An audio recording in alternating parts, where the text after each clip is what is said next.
Christ chez vous TV. When Jesus follows you everywhere.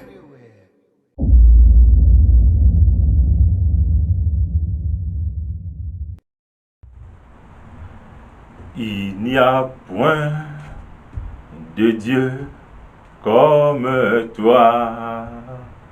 Oh, il n'y a point de Dieu comme toi. Oh, il n'y a point de Dieu comme toi, Seigneur. Il n'y a point de Dieu comme toi.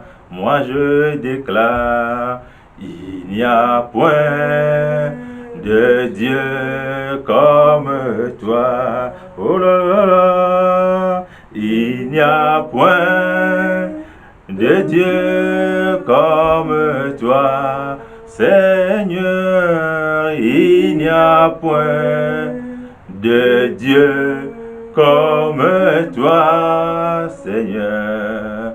Oh, il n'y a point de Dieu comme toi. Fidèle Père, tu es merveilleux, tu es magnifique. Merci pour ces instants que tu nous accordes.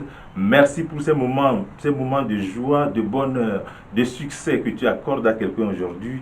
Nous te louons, nous t'adorons et nous avons prié par le sang de ton Fils qui a été versé sur la croix pour nous et nous disons Amen, Amen. Nous sommes très heureux de vous retrouver dans ce temps de prédication sur Christ chez vous TV Foundation. Vraiment, nous sommes heureux de vous retrouver pour échanger encore avec vous. Aujourd'hui, nous allons porter notre message sur le bilan de notre parcours avec Dieu. Bilan de notre parcours avec Dieu, rapport accablant. Nous sommes plus que redevables à Dieu. Bilan de notre parcours avec Dieu, rapport accablant, nous sommes plus que redevables à Dieu. Dieu nous fait toujours du bien, toujours et toujours. Dieu, il est là et il fait du bien à sa créature. Et nous faisons partie de sa créature. Et en cela, il nous protège à tout moment, à chaque instant. À chaque instant, Dieu veille sur nous et il nous rassure. Il nous rassure de sa protection indéfectible. À chaque instant, il nous sauve des filets de l'oiseleur, du piège, du méchant. Dieu est toujours avec nous et à chaque instant.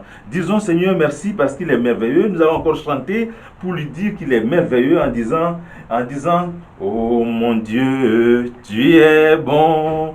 Oh mon Dieu, tu es bon. Oh mon Dieu, tu es bon. Tu es bon pour moi, tu es bon. Oh mon Dieu, tu es bon. Oh mon Dieu, tu es bon. Oh mon Dieu, tu es bon. Tu es bon pour moi, tu es bon. Ce Dieu, il est bon, il est merveilleux. C'est lui qui nous a façonnés, c'est lui qui nous a protégés, c'est lui qui nous a fait venir dans cette vie et c'est lui qui nous conduit au jour le jour. Peut-être qu'aujourd'hui, tu te plains parce que tu as telle ou telle autre difficulté, parce que tu traverses tel ou tel problème. Mais attention, regarde autour de toi, regarde autour de toi. Les personnes avec qui tu as grandi, tu te rends compte? Les personnes avec qui tu as grandi, il y en a qui sont déjà morts, il y en a qui sont malades, il y en a qui ont échoué plus que toi, il y en a qui sont plus en retard que toi, et il y en a qui sont même oubliés déjà. Mais toi, tu vis encore, ça c'est une grâce.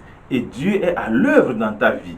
Il est à l'œuvre parce qu'il a décidé de te protéger, de te conduire, de te propulser dans le couloir de ta destinée. Il est à l'œuvre et tu dois cesser de te plaindre. Ne te plains pas. Tu te plains parce que tu n'as pas voyagé. Tu te plains parce que ton commerce ne marche pas, parce que tes études sont bloquées. Tu te plains parce que tu es en difficulté relationnelle avec tant ou telle personne. Non, mais arrête.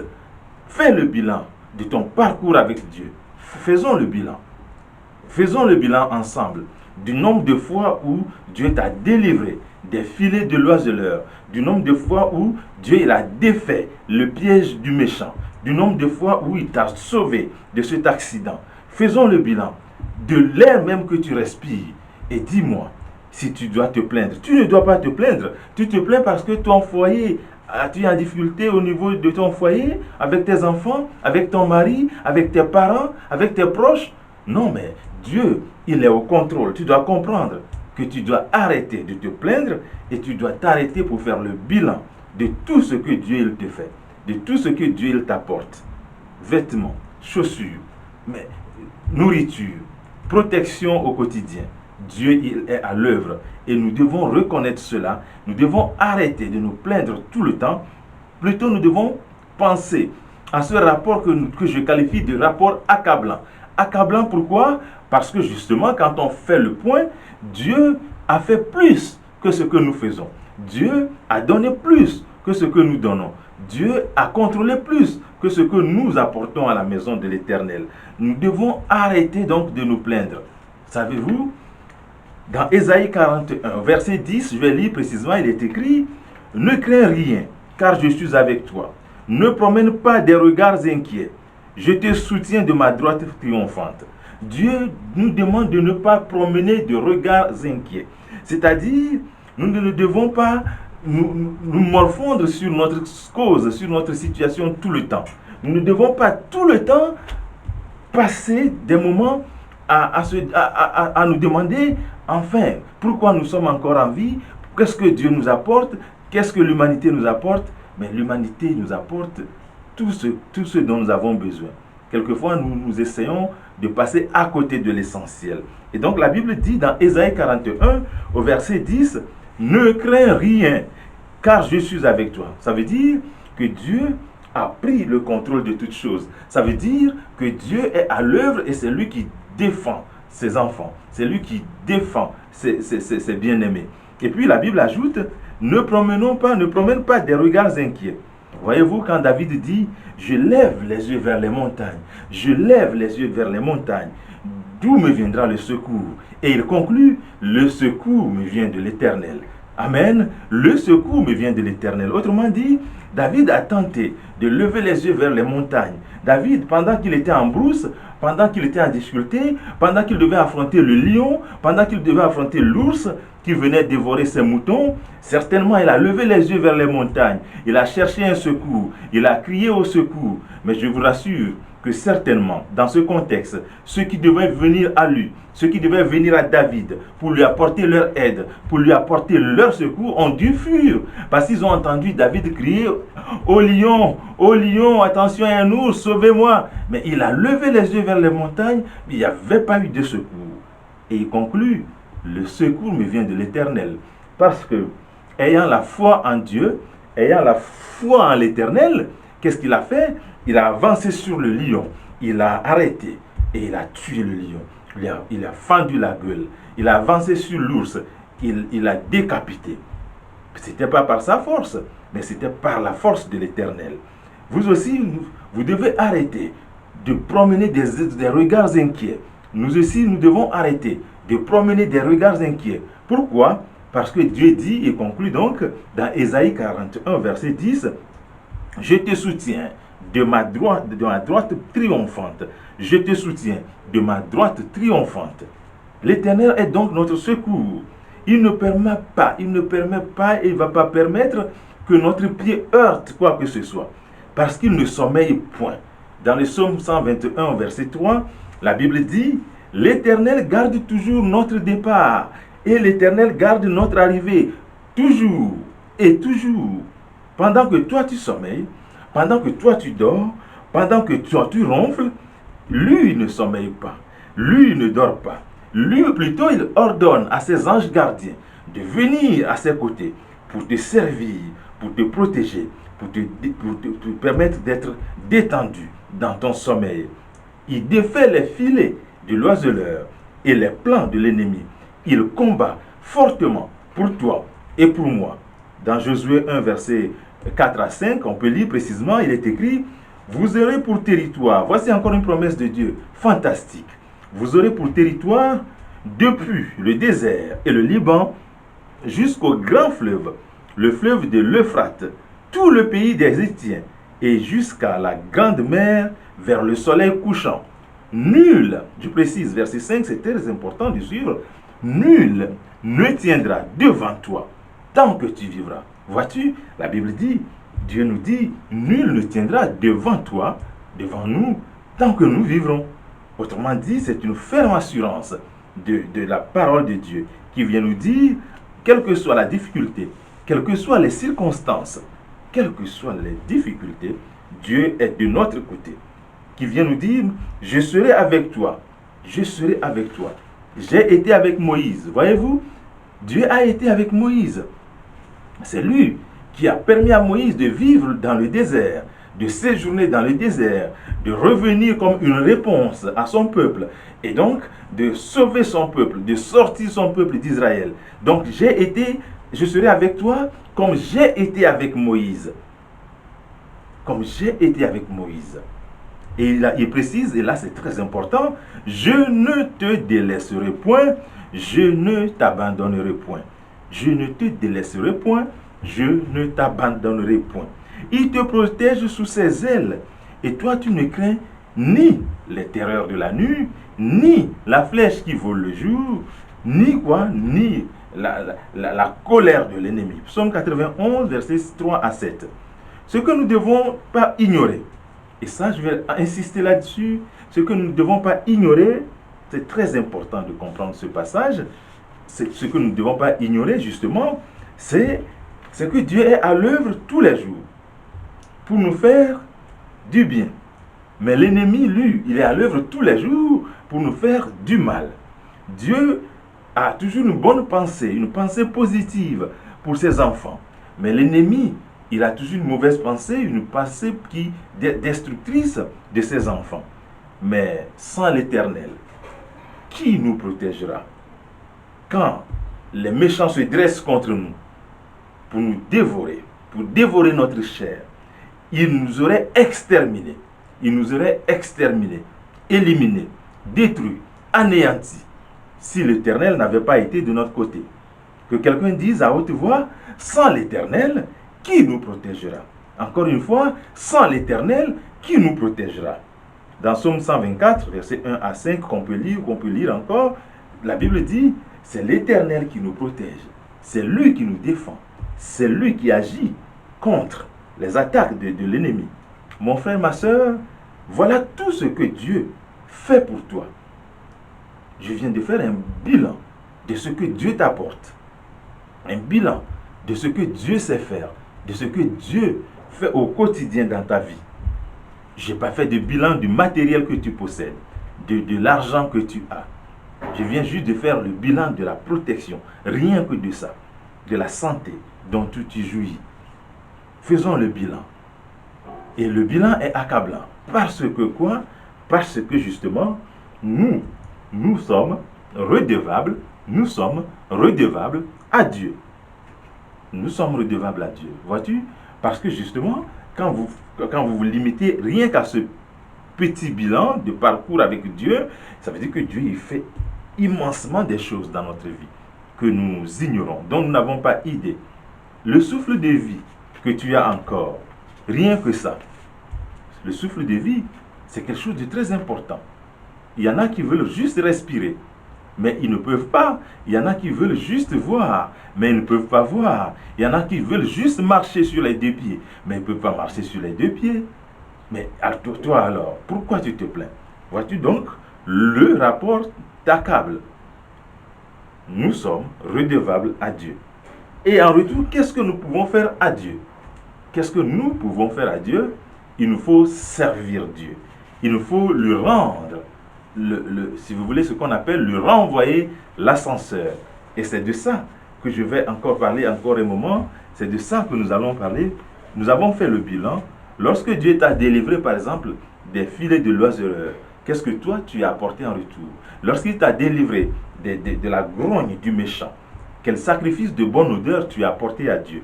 Lorsque Dieu a agi pour nous, il attend en retour notre reconnaissance. Ne l'ignorons pas. À chaque moment que Dieu agit, en retour, il veut juste que nous lui soyons reconnaissants. Et en quoi faisant?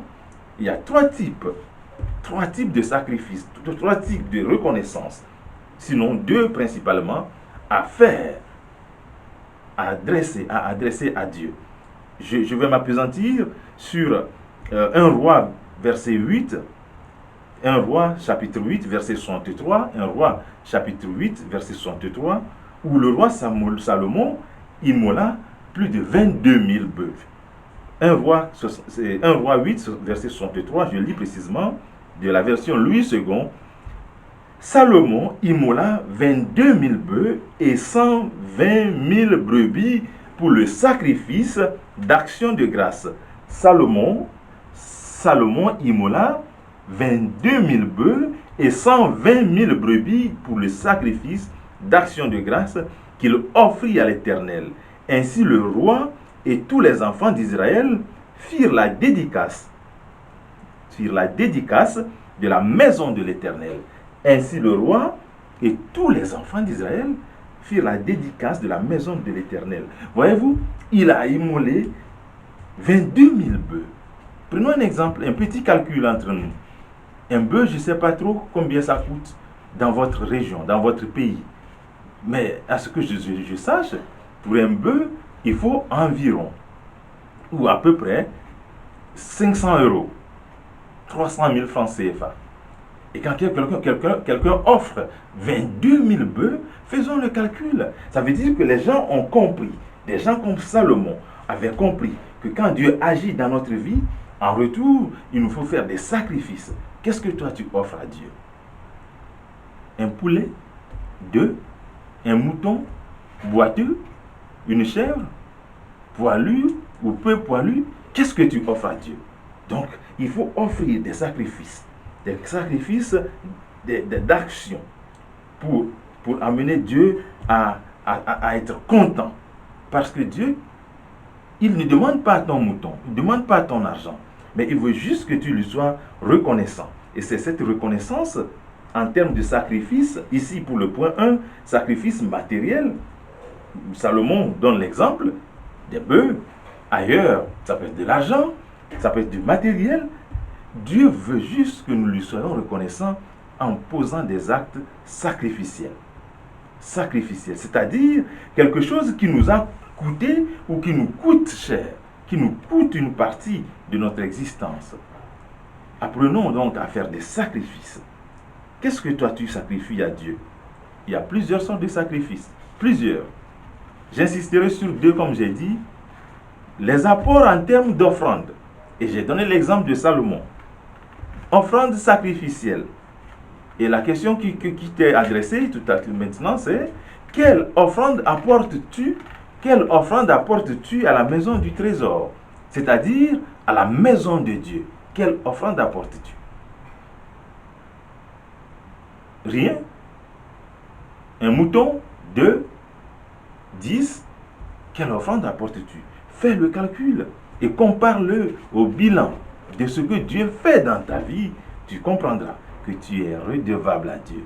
Tu comprendras que le rapport t'accable. C'est pour ça que je dis que c'est un rapport accablant. C'est un rapport qui nous amène à comprendre que Dieu fait plus, beaucoup plus, plusieurs fois plus que ce que nous faisons. Et disons de façon que nous ne faisons pas beaucoup de choses par rapport à ce que Dieu fait. Le deuxième type de sacrifice, c'est le service rendu à Dieu. On peut apporter un sacrifice en termes de service rendu à Dieu. Diffusion de la bonne nouvelle, conquête des âmes, participation aux missions chrétiennes. Quel service rends-tu à Dieu, toi? Est-ce que tu prends le temps de diffuser la bonne nouvelle? Est-ce que tu prends le temps de faire propager la bonne nouvelle? Est-ce que tu assistes à des réunions, des missions chrétiennes qui peuvent ramener des gens à la maison du départ, à la maison du Seigneur, qui peuvent dépeupler l'enfer pour repeupler le royaume de Dieu? Est-ce que tu le fais? Ou encore, est-ce que tu participes à, je ne sais pas quoi, à la fondation des missions chrétiennes, des églises chrétiennes? Est-ce que tu poses des actes concrets en termes de service rendu à Dieu? Voilà 2 types de sacrifices très importants auxquels nous devons prêter attention. Mon frère, ma soeur, mon frère, ma soeur, je te convie dès maintenant, pas demain, pas après-demain, ne reporte pas. Je te lance un défi très important. Décide de sacrifier quelque chose à Dieu, décide d'apporter à Dieu un sacrifice de bonne odeur. Et je t'ai donné des exemples. Ça peut être des sacrifices matériels, des sacrifices financiers, des sacrifices en termes de services rendus à Dieu. Et Dieu te sera encore reconnaissant et te bénira. Au nom du Seigneur, à très bientôt. Merci.